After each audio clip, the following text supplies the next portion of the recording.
नमस्कार दोस्तों, जय हिंद। स्वागत है आपका आपके अपने ही चैनल पाठशाला विद केके में। मैं बात करने वाला हूं दोस्तों, बिहार पुलिस एग्ज़ाम का जो डेट है वह बिल्कुल ही नज़दीक आ चुका है ना। तो ऐसे में मैं आप लोगों को 50 दिवस 50 टॉपिक पर तो चर्चा कर ही रहा था। इसी क्रम में मैं आप लोगों को और भी सोचा कि देखिए, जैसे जैसे एग्ज़ाम नज़दीक आएगा तो मैं कंटेंट की संख्या बढ़ाते जाऊंगा और ज़्यादा कंटेंट आप लोगों को देना शुरू करूंगा। क्योंकि जैसे देखिए, अब एग्ज़ाम में 20 दिन बचा है, तो 20 दिन में हम लोग को 20-20 टाइप का खेलना है। जैसे क्रिकेट आप लोग खेलते हैं तो 20-20 ओवर का होता है, 20-20 उसमें तेज खेलना होता है। तो 20 जो दिन बचा है इसमें भी हम लोग ठीक 20-20 की तरह खेल रहे हैं, है ना। तो ये एक्स्ट्रा एक क्लास आपको है जो आपके बिहार पुलिस की तैयारी में और आपके लिए मददगार साबित होगा। सारे इंपॉर्टेंट क्वेश्चंस प्रीवियस ईयर के क्वेश्चन हैं, हर बार ये पूछे गए हैं, है ना। 2 से 3 बार ये पूछे गए हैं बिहार पुलिस में, तो इस वजह से ये इंपॉर्टेंट हो जाता है।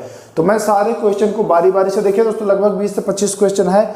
आप लोग इसको एकदम आसानी से याद कर लें और मान के चलिए कि परीक्षा में 1 से 2 क्वेश्चन यहाँ से आपको देखने को मिल ही जाएगा। तो ऐसे में आपके लिए एक और लाभकारी चीज हो जाएगा, है ना। तो मैं आपका बिना वक्त गवाए हुए शुरू करता हूँ। सबसे पहला क्वेश्चन इजी है, देखिए। अंधों के पढ़ने की लिपि को क्या कहा जाता है, क्या कहते हैं? अंधों के पढ़ने की लिपि को जो है वह क्या कहते हैं? तो ब्रेल लिपि कहते हैं। पहले एक बार आप इसका स्क्रीनशॉट ले लें, नहीं फिर आप कहते हैं कि स्क्रीनशॉट के लिए सर हटते नहीं हैं। तो मैं ये मान के चल रहा हूँ कि हमारे सभी भाइयों ने इसका स्क्रीनशॉट ले लिया होगा, है ना।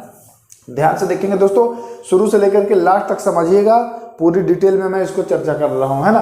अंधों के पढ़ने की लिपि को क्या कहते हैं भैया?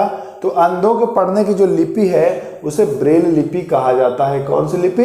ब्रेल लिपि। ध्यान देंगे। क्वेश्चन नंबर 2, दूसरा क्वेश्चन कह रहा है कि प्राकृतिक वर्ण का सिद्धांत किसने दिया? पूछा गया था कि प्राकृतिक वर्ण का सिद्धांत जो है वह किसने दिया? तो आप राइट आंसर कर देंगे चार्ल्स डार्विन। किसने? चार्ल्स डार्विन ने प्राकृतिक वर्ण का सिद्धांत दिया था। क्वेश्चन नंबर 3, रक्त परिवहन तंत्र की व्याख्या किसने की? रक्त परिवहन तंत्र की व्याख्या अगर पूछता है दोस्तों कभी आपसे एग्जामिनर, तो आप बताइएगा कि भैया विलियम हार्वे ने इसकी व्याख्या की थी। तो राइट आंसर जो है वह हो जाएगा हार्वे। ध्यान रखेंगे आप लोग। मनुष्य के शरीर का जो तापमान होता है वह कितना होता है?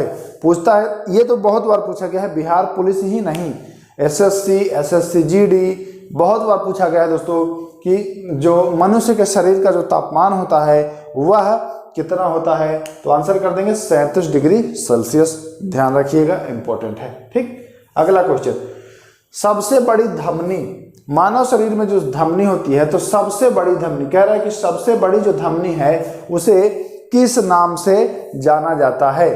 तो उसे देखिए, ऐसे तो महाधमनी कहा जाता है ना, लेकिन उस महाधमनी का नाम क्या है? तो उसका नाम है आयोटा। क्या?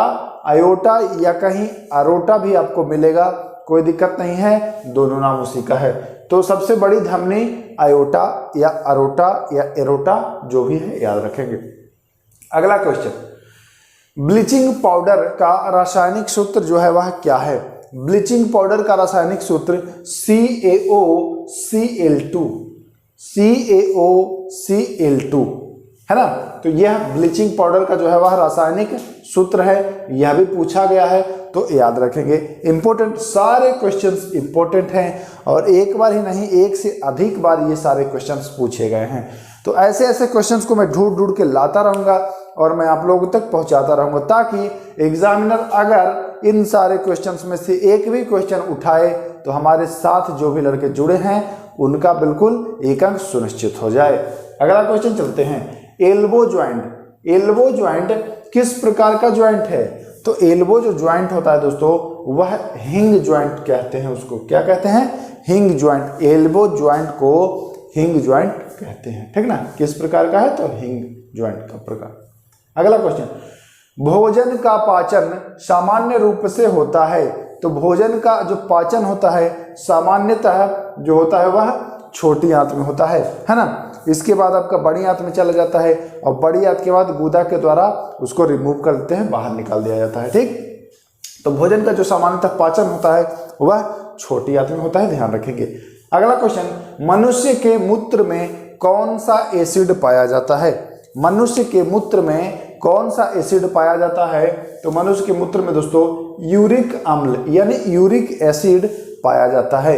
मूत्र का जो पीएच मान है, जरा आप लोग एक बार कमेंट कर दीजिए कि मूत्र का पीएच मान कितना होता है ना, कमेंट कर दीजिएगा जरा। अगला क्वेश्चन, एंजाइम जो है वह मदद करता है, किस चीज में मदद करता है भैया? तो एंजाइम रासायनिक प्रतिक्रिया को तेज करता है। क्या करता है? रासायनिक प्रतिक्रिया को तेज करता है और भोजन पाचन में भी यह सहयोगी है। तो परीक्षा में ये वाला ऑप्शन नहीं दिया था रासायनिक क्रिया, ऑप्शन दिया था कि भोजन का पाचन। तो भोजन का पाचन करने में भी मदद करता है, याद रखेंगे आप लोग। अगला क्वेश्चन चलते हैं दोस्तों, सोने का शुद्धतम स्वरूप। तो सोना जानते हैं आप 24 कैरेट जो होता है वह शुद्ध सोना होता है। तो सोने का जो शुद्धतम स्वरूप है वह होता है 24 कैरेट। ध्यान रखेंगे दोस्तों, अगर कभी पूछा जाए तो आप बिल्कुल बताएंगे कि इसका जो शुद्धतम स्वरूप है वह 24 कैरेट है। इन्वर्टर की बैटरी में कौन सा एसिड प्रयोग होता है? आजकल तमाम सभी लोग घर में अपना इन्वर्टर लगा रहे हैं। तो अगर पूछे कि इन्वर्टर की जो बैटरी होती है उसमें कौन सा अम्ल होता है, तो आप बताएंगे H2SO4 यानी सल्फ्यूरिक अम्ल। कौन सा अम्ल? सल्फ्यूरिक अम्ल, H2SO4 सल्फ्यूरिक अम्ल, ध्यान रखेंगे। अगला क्वेश्चन इंपॉर्टेंट है और कंफ्यूज जाइएगा मत इसमें। आकाश में उड़ते पक्षी, आकाश में उड़ते पक्षी देखिए हो ना, आकाश में उड़ते पक्षी में होती है कौन सी ऊर्जा होती है भैया? तो देखिए, जब धरती से ऊपर उठा है तो उसमें स्थितिज ऊर्जा हो ही जाएगी, और एक तो वो उड़ रहा है, तो उड़ रहा है तो गतिज ऊर्जा, यानी कि इसमें दोनों ऊर्जा गतिज और स्थितिज ऊर्जा दोनों होगी। अब यही पूछ दे कि उड़ते हुए वायुयान में, तो वहां भी बता देंगे स्थितिज और गतिज दोनों। ठीक, ध्यान दीजिएगा। भारतनाट्यम नृत्य की शुरुआत कहां से हुई थी?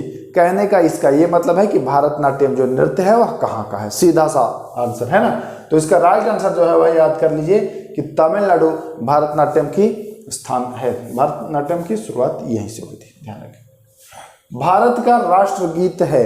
अच्छा, बहुत सारे लोग देखिए, बहुत सारे लोगों को ये तक नहीं पता होता है कि कौन सा जो है वह राष्ट्रगीत है और कौन सा है वो राष्ट्रगान है। हालांकि जिस देश में हम लोग रहते हैं तो यहाँ कम से कम राष्ट्रगीत, राष्ट्रगान और राष्ट्रीय प्रतीक, राष्ट्रीय चिन्ह, राष्ट्रीय मिठाई, राष्ट्रीय पक्षी, राष्ट्रीय जो जानवर हैं, इन सब के बारे में तो जानकारी होनी चाहिए, है ना। मेरा यही मानना है दोस्तों।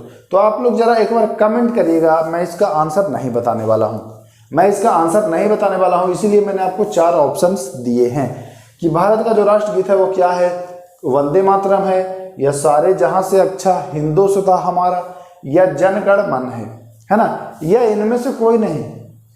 4 ऑप्शन दिए हैं आपको, आप लोग कमेंट करिएगा। हाँ देखिए, ईमानदारी से करिए कमेंट, गूगल में सर्च करके नहीं करना है, सर्च करके करना होता तो क्या फायदा। इस क्वेश्चन को मैं जांच रहा हूं कि आपको पता है या नहीं। ईमानदारी से आप लोग जो आता है सही या गलत कर दीजिएगा कमेंट, है ना। यहाँ कोई पुरस्कार नहीं दे रहा हूं मैं कि सही बता देंगे तो पुरस्कार। अपनी कमियों को कभी मत छुपाइएगा। एक चीज सुन लीजिए, आप अपनी कमियों को कभी मत छुपाइएगा। कमियां जब छुपाना शुरू कर देंगे ना तो और कमियां हो जाएंगी आपके अंदर। जो कमियां हैं उसको दर्शाइए, तभी कमियां दूर होती हैं, ध्यान रखिएगा। चलते हैं आगे। दक्षिण नेवल कमांड का मुख्यालय जो है वह कहाँ है? तो दक्षिण नेवल कमांड का मुख्यालय है दोस्तों कोच्चि में, कोच्चि में है दक्षिण नेवल कमांड। पश्चिम का अगर पूछ दे कभी तो पश्चिम का बताएंगे भैया महाराष्ट्र में है, और पूरब का अगर पूछ दे तो पूरब का बताएंगे कि भैया ये तो विशाखापत्तनम में है, पूरब का, है ना। पूरब विशाखापत्तनम, पश्चिम आपका महाराष्ट्र, और ये जो दक्षिण है यह कहाँ है? कोच्चि। अब कोई पूछ देगा कि उत्तर, तो 3 ही कमांड है ना, 3 ही कमांड है, तीनों हमने बता दिया, ध्यान रखिएगा। मंगोलों के वंशज मुगल जो थे वह कहाँ के मूल निवासी थे? तो सभी लोग जानते हैं कि यह मध्य एशिया से आए थे, मध्य एशिया के मूल निवासी थे। तो मध्य एशिया इसका राइट आंसर। दिल्ली में हुमायूं का मकबरा किसने बनवाया? यहां बहुत लोगों को लगेगा कि आंसर गलत है। तो देखिए, अकबर के समय में ये जो मकबरा बनवाया जाता था सामान्यतः मरने के बाद, है ना। कुछ लोगों ने अपना मकबरा पहले भी बनवा लिया था। अगर पता है तो कमेंट कर दीजिए, नहीं पता है तो मैं बताऊंगा आगे जब डिटेल में पढ़ेंगे उसमें, है ना। तो ये जो मकबरा है हुमायूं का, तो अकबर के काल में इनकी जो विधवा थी हमीदा बेगम, उन्हीं के संरक्षण में यह मकबरा बना था। तो अब ऑप्शन के अनुसार चलिएगा, अगर अकबर ऑप्शन में रहेगा तो अकबर लगाइएगा, अगर अकबर ना रहे हमीदा रहे तो हमीदा लगाइएगा, ध्यान रखें। या इन्हीं को हाजी बेगम भी कहा जाता है। तो कहीं हाजी बेगम अगर लिखा मिले तो कंफ्यूज मत होना, हाजी बेगम, हमीदा हाजी बेगम वही। अगला क्वेश्चन, किस कला को कैलीग्राफी कहा जाता है? तो भैया सुंदर लेखन को कैलीग्राफी, है ना। सुंदर लेखन, देखिए हम लोग तो लिखते हैं बस काम चलाओ, पढ़ लें उतना ही, है ना। क्योंकि बचपन से देखिए जो लिखावट होती है दोस्तों, बचपन से ही आपको आदत बनाना पड़ता है। अब बचपन में अगर आप लोगों ने ध्यान नहीं दिया तो फिर आगे जाके लिखावट जो होगा वह ठीक ठाक ही होगा। किसी किसी का तो अपठनीय हो जाता है, खुद लिखे और फिर देखेगा अरे क्या लिख दिए, है ना। तो कहने का मतलब है कि सुंदर लेखन जो है वह कहलाता है कैलीग्राफी, ठीक, ध्यान रखेंगे। राज राजेश्वर मंदिर कहाँ में स्थित है? तो राज राजेश्वर मंदिर जो है वह तंजावुर में स्थित है। कहाँ में? तंजावुर में स्थित है। बनवाया किसने था? तो राज प्रथम ने बनवाया था, है ना, ध्यान रखेंगे।